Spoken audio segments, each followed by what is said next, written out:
ये प्रेमानंद जी महाराज बार बार क्यों कहते रहते कि नाम जपो नाम जपो। चलो इसके पीछे के कारण का खुलासा करता हूँ, लेकिन उससे पहले मेरा आपसे एक सवाल ये है कि सबसे सर्वश्रेष्ठ युग कौन सा है? हरिश्चंद्र का सतयुग, राम जी का त्रेता युग, कृष्ण का द्वापर युग, या हम पापियों का कलयुग? सबसे सर्वश्रेष्ठ है कलयुग, और ये मैं नहीं कह रहा हूँ, बल्कि कहना है महर्षि वेद व्यास का।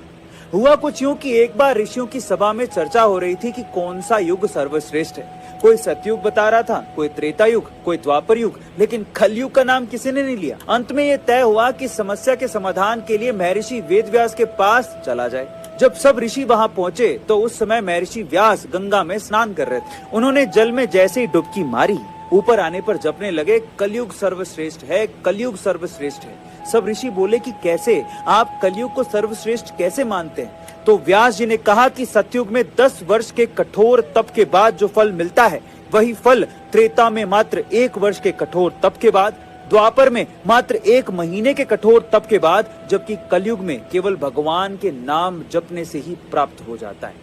इसीलिए कलयुग ही सर्वश्रेष्ठ है।